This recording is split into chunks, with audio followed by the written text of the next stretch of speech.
uma realidade. As crianças de hoje preferem estar com os olhos nas telas de computadores, tablets e celulares do que na televisão.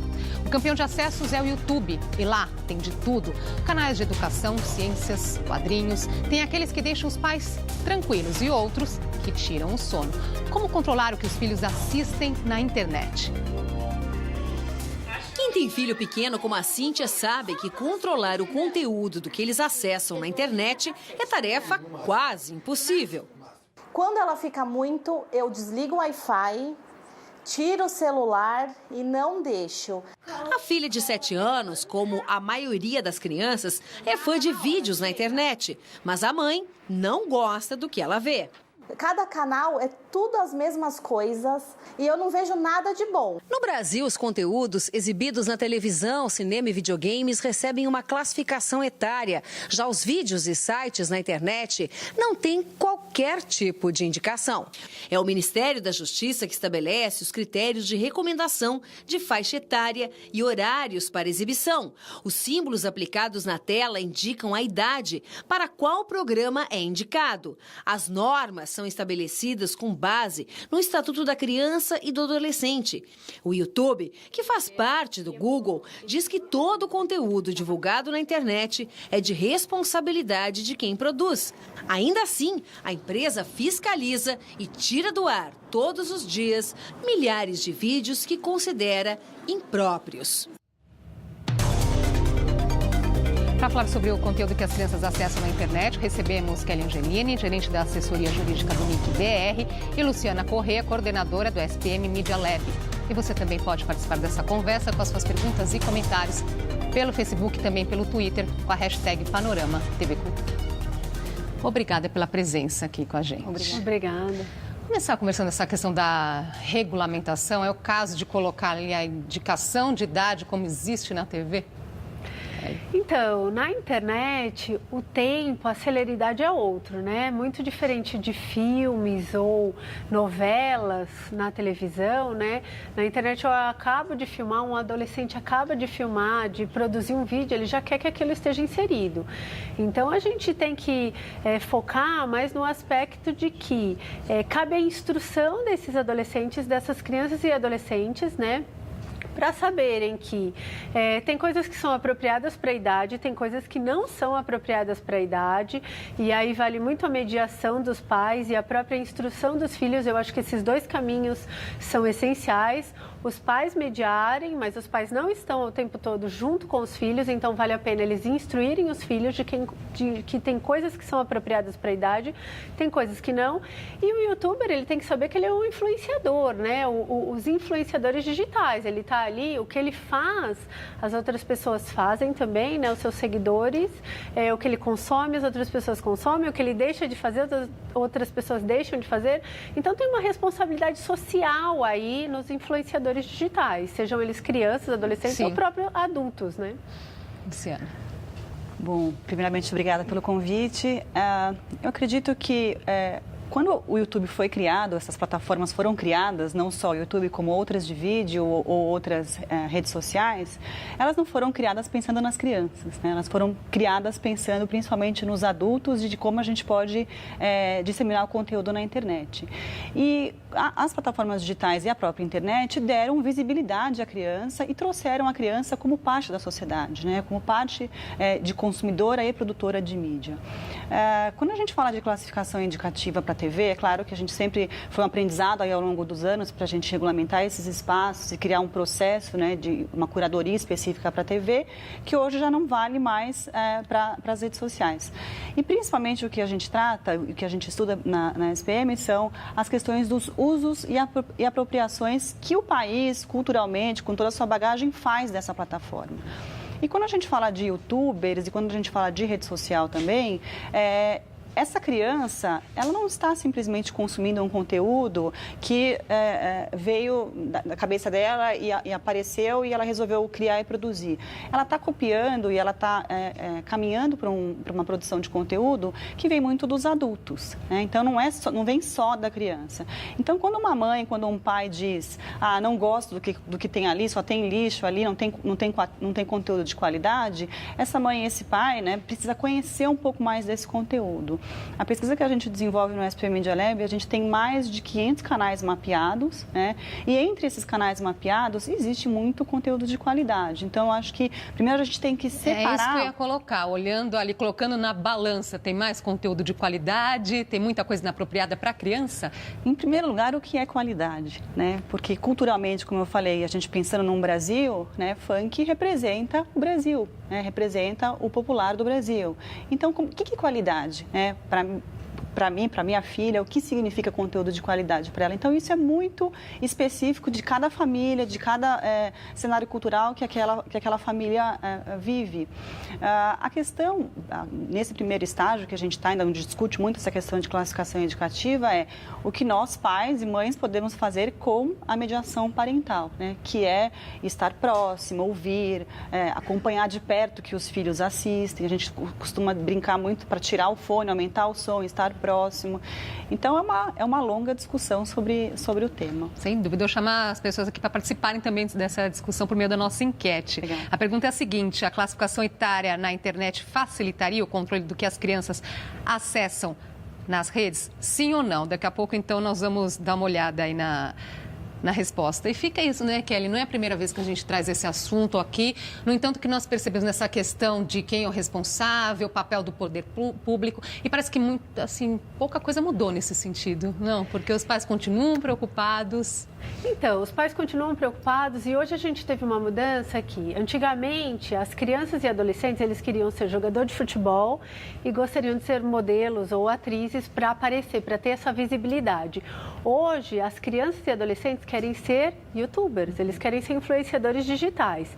E muitas vezes eles são apoiados pelos pais porque, como foi dito aqui, né, a Luciana destacou bem, na internet a gente tem muito conteúdo de qualidade. Não dá para a gente partir do princípio de que tem muita coisa ruim, então a gente vai proibir o uso. Eu acho que assim, você proibir o uso da internet, você vai estar fechando muitas portas. Então, assim, não tem como a gente pensar hoje e não ter, né, o acesso à internet, não permitir o acesso à internet. Muita coisa educativa, né? Muita coisa educativa. Você tem aulas, por exemplo, aula de matemática que você assiste na escola, tem aulas sensacionais. Tem professores que têm 20 mil visualizações, 20 milhões de visualizações numa aula.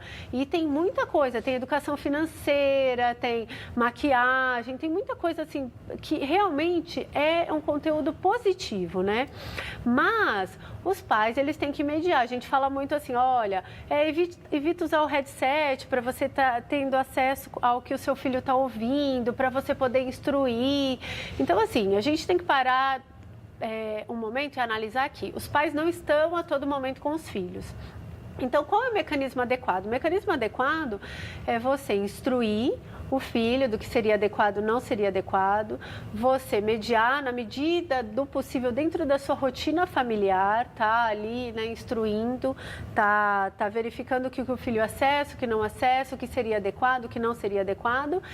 E também, eu acho que o que funcionaria nesse sentido, já que a gente está falando de um ambiente celery, em que a gente posta em 10 segundos um vídeo, é a própria sociedade vir a classificar isso, porque não dá para a gente atribuir isso ao governo, de achar que tudo que é inserido hoje na internet a gente vai poder mandar para um departamento do governo, do Ministério da Justiça, e eles vão ter capacidade, vão ter braço para classificar tudo isso. Então, eu acho que caberia à sociedade está avaliando isso, né? Colocar isso para que a própria sociedade avaliasse. Hoje no YouTube, por exemplo, se eu quero denunciar o vídeo, tem essa ferramenta lá. Se eu quero colocar que aquele vídeo não é adequado para menores de 18 anos, eu tenho como informar isso. Eu, usuário, eu assisti um vídeo e posso informar isso. Então, eu acho que para a internet a gente tem que pensar em outras soluções. Eu vou chamar aqui um outro VT, que vocês usaram esse termo influenciador digital, não é? Que está na moda e já chegou justamente ao universo infantil. Há cada vez mais crianças com canal próprio na internet. O Lucas tem 7 anos e de tanto consumir conteúdo do YouTube na internet, ele já sabe o que quer ser. Eu quero ser YouTube. Tem algumas pessoas que ele segue que ele quer ser igual. Uma pesquisa da SPM Media Lab mostra que a produção de conteúdo para crianças cresce cada vez mais. Só na categoria de youtubers mirins brasileiros, o número de visualizações cresceu de 7 para 20 bilhões no período de um ano. Para quem assiste, o risco é idealizar no mundo real uma vida vida que só existe online. E o que começa a ser mostrado para a criança é que ela tem que comprar, ela tem que ter muito, ela tem que ser seguida, ela tem que ser adulada, tem que ser valorizada. Mas eu queria trazer essa discussão aqui que o psicólogo Cristiano Nabuco colocou, né? A criança tem que ser seguida, tem que ser valorizada, quer dizer, esses vídeos influenciam o comportamento dessas crianças e podem trazer consequências para a vida adulta? Sim, todo influenciador digital, todo aquele que aparece na internet, ele tem que saber que ele tem uma responsabilidade social e ética. Ou seja, aquilo que ele está fazendo, né, as outras pessoas fazem, aquilo que ele está fazendo, as outras pessoas deixam de fazer, ou até para consumismo mesmo. Então, ele tem uma responsabilidade aí. E aí você coloca, por exemplo, hoje você tem crianças de 4, 5, 6, 7 anos que já são influenciadores digitais. E eles têm um volume muito grande de seguidores. E tem um adulto por trás disso. E tem um adulto por trás disso que, às vezes, está apoiando, né, essa criança. Às vezes, tem casos, inclusive, que essa criança ou esse adolescente, inclusive, ele passa a ser a renda familiar através dessas visualizações que ele tem na internet. Então, assim, tem toda uma responsabilidade aí da família, né? A gente muitas vezes quer levar para a responsabilidade jurídica, mas eu acho que as famílias, né, esses influenciadores, eles têm que pensar um pouco na responsabilidade social e ética que eles têm, no sentido de que eles vão ser seguidos, eles vão ser criticados. Como que uma criança, ela vai ingerir essa questão das críticas que ela recebe por vídeos que ela postou? Será que ela tem discernimento e maturidade para absorver isso? Para lidar com até uma frustração. Exatamente, para não ter influência, uma crítica negativa na adolescência ou até na vida adulta. Então, tudo isso tem que ser observado. Eu acho que tem que ter realmente um apoio aí nesse sentido. Pessoas participando aqui, o José Carlos Silva, pelo nosso Twitter, ele pergunta se essa publicidade infantil sem controle pode transformar adultos consumistas no futuro. Essa é a discussão que nós estamos tendo agora, Luciana. Esse ponto é bem interessante porque quando a gente fala de conteúdo, de classificação indicativa e até chegar na produção de conteúdo por crianças, né? A gente fala de classificação indicativa principalmente, né, de desenhos ou de questões produzidas por empresas que cuidam de curadoria de conteúdo infantil. E falando de dados de pesquisa, né, realmente a categoria que mais cresce nos últimos 2 anos são as categorias de youtubers mirins e youtubers teens, né, que são os youtubers mais velhos com uma postura um pouco infantil. E está crescendo muito rápido? Muito. São as 2 categorias que mais crescem, principalmente no último ano. Aí como é que a gente fala de classificação indicativa quando a gente não tem a quem responsabilizar? Porque não é um produto, uma marca ou um canal de televisão, né? É uma pessoa, né? É um indivíduo, é uma criança produzindo esse conteúdo. E são as 2 categorias que realmente mais crescem. Então, E eu sei que vocês fazem essa pesquisa também comparando muitas vezes com outros países também. O Brasil aparece na frente nesse ranking? Até inclusive dados da Kids Online, que é a pesquisa produzida pelo CGI, pelo NIC no Brasil. Tem um dado específico que eu gosto muito de usar, que acho que foi um dado de 3 anos atrás, se não me engano, que o Brasil, comparado com 8 países, é o país que lidera a presença de crianças em redes sociais de 9 a 10 anos. Então, sim, né, o Brasil tem forte presença de crianças, até porque por trás das crianças tem pais, tem mães que permitem. Então, a gente costuma muito criticar quem produz, né, a plataforma, etc., que é o responsável principal pela a classificação do canal ou da plataforma, mas a gente esquece que por trás do canal tem os pais, né, tem o responsável por essa presença online. E virou um negócio rentável, né? Tem até aqui a informação que tem um menino americano de 6 anos que fatura 36 milhões de reais por ano avaliando justamente brinquedos no YouTube, né? De acordo com a Forbes, ele é o único na lista de mais ricos do mundo com menos de 10 anos. Quer dizer, tudo isso apenas filmando os brinquedos que ele ganha. É o Ryan. Ryan. É isso mesmo, famoso. Agora tem uma questão aqui faz a avaliação do brinquedo. Até que ponto a criança tem esse discernimento de avaliar o que é conteúdo educativo ou entretenimento e o que é publicidade? Então, olha, a criança realmente é um ser em desenvolvimento, então não dá para a gente atribuir essa maturidade para uma criança, obviamente não dá, mas eu acho que a gente tem que partir do princípio de avaliar que o que se faz online gera consequências, né? Muitas vezes os adultos, eles acham que, na vida real, né, a gente não gosta de fazer muito essa diferenciação de vida real e internet, porque é tudo a mesma coisa, mas só para exemplificar. Na vida real, eu tenho que ter respeito, eu tenho que ter maturidade, eu não posso ofender alguém, também, mas na internet eu posso fazer tudo. E isso é um engano. O que eu faço na internet gera consequências. As mesmas leis que se aplicam para fatos que ocorrem na rua, no nosso dia a dia, também se aplicam para a internet. Inclusive, o ECA prevê medidas socioeducativas e socioprotetivas para as crianças que acabam infringindo ou praticando atos irregulares na internet. Então, a gente tem que saber que desde pequeno, nós que somos responsáveis por filhos, né, crianças e adolescentes, a gente tem que saber que eles também são responsáveis por aquilo que eles estão fazendo na internet. Por exemplo, se um adolescente, um youtuber, um influenciador digital, ele ofende alguém num vídeo, através de um vídeo que ele publica, ele vai responder por isso e a responsabilização é cível e penal. Então, ele tem que saber, os pais têm que saber disso e ele, apesar de não ter talvez idade e maturidade para saber isso, ele vai ser responsabilizado. Muitas vezes os pais têm o dever de indenizar. Se foi comprovado que houve um ato ilícito e causou um dano, os pais vão ter que pagar por isso. E ele, sendo um adolescente, pelo ECA, ele pode sofrer as medidas socioprotetivas. Então, a gente tem que tomar muito cuidado em relação a isso. É um ambiente que permite que todos que publiquem vídeos, né, que façam aquilo que deu na cabeça, que publiquem tudo, que falem o que quiser, mas desde pequeno eles têm que ser instruídos de que aquilo que eles fazem vai gerar responsabilização. Tanto dos dois lados, né? Desde que produz vídeo e aquele que consome vídeo. Os pais devem estar atentos a tudo isso, né? Nós vamos fazer uma pausinha aqui nessa conversa e a gente volta já.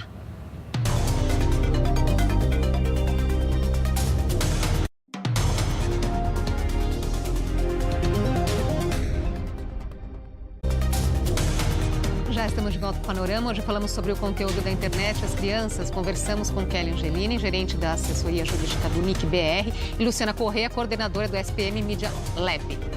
Muitos canais populares entre a garotada mostram consumo exagerado de doces e frituras, influenciando os desejos das crianças e que servem de alerta para os pais.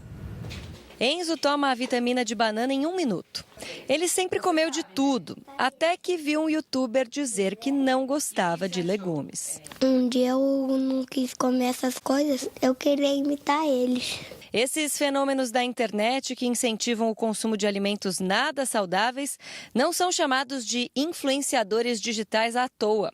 Os efeitos que provocam nas crianças são bem reais. Algumas ideias mirabolantes que as crianças vão ter de criatividade, eles estão realizando na prática, então atrai muito as crianças. Essa influência, muitas vezes negativa, é bem preocupante também quando se trata de alimentação. Os dados mais recentes da Organização Mundial da Saúde mostram que 1 em cada 10 crianças brasileiras está obesa.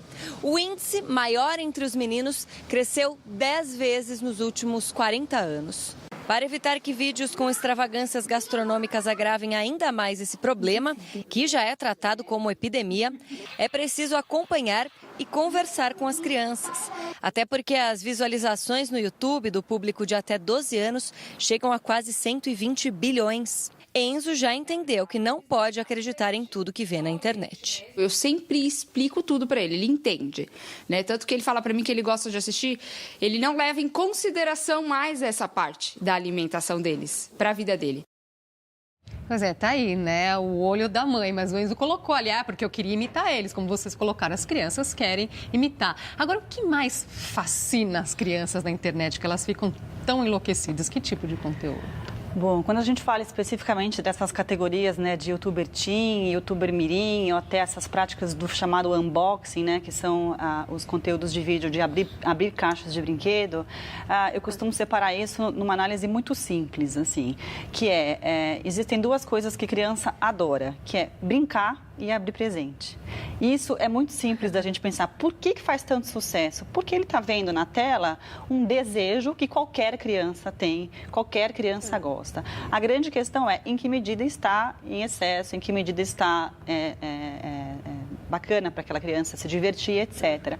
Mas um ponto principal que eu vejo, principalmente quando eu analiso esses canais como o do Lucas Neto, mostrado aí na matéria, né? Inclusive eu estive no show do Lucas Neto recentemente, o que eles mais fazem nesse conteúdo, é claro que tem toda essa discussão da presença da publicidade, em que medida isso é publicidade ou não, em que medida aquilo está identificado como publicidade, o respeito, a ética das marcas, etc., é muito importante, mas principalmente o que eu vejo nesses diversos conteúdos é o brincar.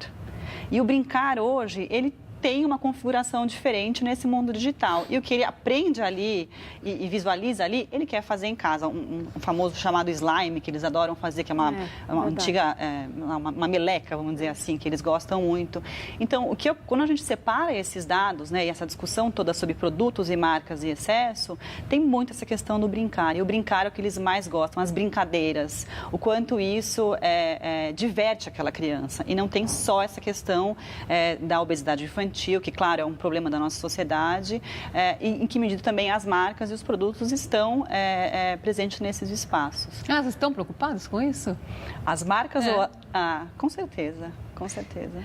O Marcos Ude, ele fala assim, infelizmente os pais não dispõem de tempo para tal controle. São poucos que conseguem acompanhar mais de perto, que se precisa de uma política mais séria e interventiva com relação ao acesso dos menores. Kelly. Então, olha, até o assunto que a gente está debatendo aqui, os pais, eles precisam ter em mente que a internet é um espaço de convivência de todos e é um espaço que todo mundo pode inserir qualquer coisa. Então, a gente sabe, nós adultos, que não é tudo que está na internet que a gente pode acreditar, que a gente pode confiar. E a gente tem que buscar a fonte, muitas vezes, para ver se aquilo é realmente algo que eu posso acreditar. E a gente tem que implementar isso desde pequeno nos nossos filhos, para que eles questionem, para que eles verifiquem se aquilo é adequado ou não. A gente falou da alimentação, né? Será que se o meu youtuber preferido não come vegetais, será que isso faz bem para a minha saúde? Tem um questionamento, será que eu preciso realmente seguir tudo que o meu youtuber preferido faz? Então, a gente tem que ter em mente de que a internet, sendo esse espaço de convivência de todos, ele precisa ter um filtro. E ninguém melhor do que fazer esse filtro, ninguém melhor para fazer esse filtro do que nós. Nós temos esse dever. Nós, pais, nós adultos, temos esse dever para as nossas relações e temos esse dever de instruir os nossos filhos. Então, isso eu acho que é fundamental. É um bom caminho para a gente iniciar aí, desde pequeno, esse questionamento, né? Eu acho que além dos pais também, né? A gente tem falado bastante dos pais. Além dos pais, existe um movimento agora da sociedade como um todo que fala muito sobre educação para o consumo.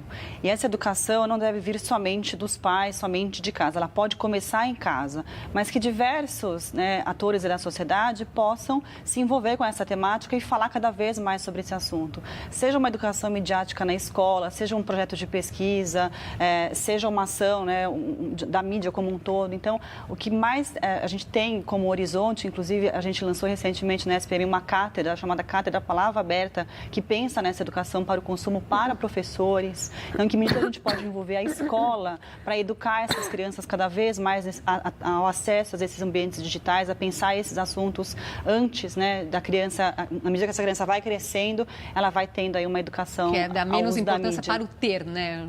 Exatamente. O Francisco Beninho, ele está dizendo o seguinte: a minha criança brinca com brinquedos coletivos, celular, tablet ou coisa que individualiza o convívio social até os 12 anos, nós dispensamos, né?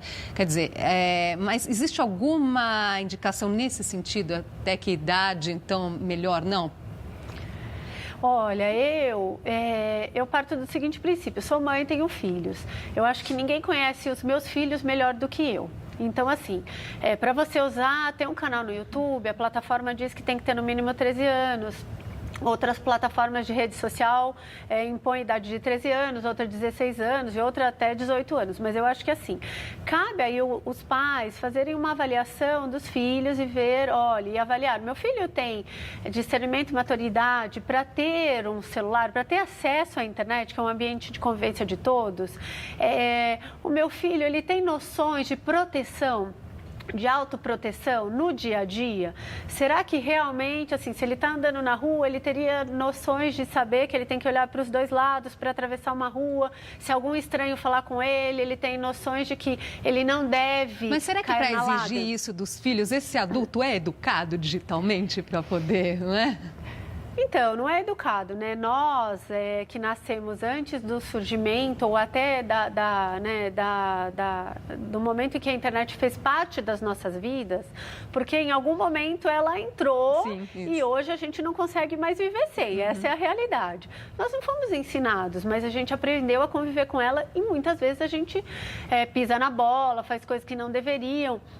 Mas, já que a gente está nesse patamar, a gente tem que olhar um pouco para quem está chegando. Apesar deles serem nativos digitais, que é a denominação que dá para quem já nasceu na época em que a internet se tornou o que é hoje, eles não sabem tudo sobre internet, eles não sabem sobre responsabilidade na internet, eles não sabem sobre o uso consciente da internet.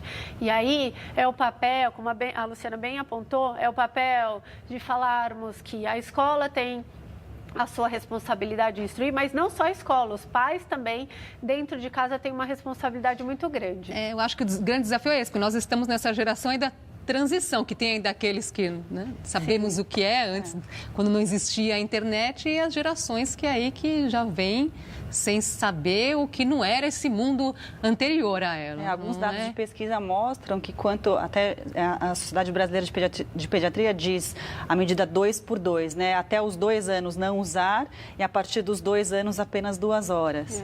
E esse controle, essa mediação. E também alguns dados de pesquisas mostram que quanto mais essa criança consome mais nova, ela automaticamente vai ser um usuário potencial maior na medida que ela cresce. Então, esse ponto é interessante. E olha só o resultado da nossa enquete. A pergunta foi: a classificação etária na internet facilitaria o controle do que as crianças acessam nas redes? Olha, quase empatou. 51% diz que sim, 49% acredita que não, ou seja, tem um grande desafio ainda pela frente. Uma palavrinha final, então, para os pais que estão preocupados. Então, os pais que estão aí preocupados, eu acho que os pais têm que acompanhar o que os filhos fazem online, eles têm que estar presentes em relação a isso. O software de controle parental ajuda, mas não é a solução. E a instrução, eu acho que é o caminho. Você viu alguma coisa? Conversa com seu filho, bate um papo, explica o que é, por que seguir esse é adequado, por que não seguir também é adequado. Você não precisa ser igual ao seu influenciador digital preferido, né? Cada pessoa é única, né? Acho que um bom caminho é começar na escola essa conversa, trazer esse assunto para as escolas, né? Trazer esse assunto para a discussão entre os pais, trocar ideia, porque a impressão que a gente tem é que cada um tem essa visão dentro de casa e na escola buscar uma solução, uma proposta, né? Uma discussão sobre o que a gente pode fazer a partir desse tema para que a gente instrua cada vez mais os pais a ajudarem suas crianças. Muito bom. Novidades sobre esse assunto, nós estamos aqui à disposição para voltarmos a ele. Até uma próxima oportunidade. Obrigada. Obrigada pela sua companhia e até a próxima.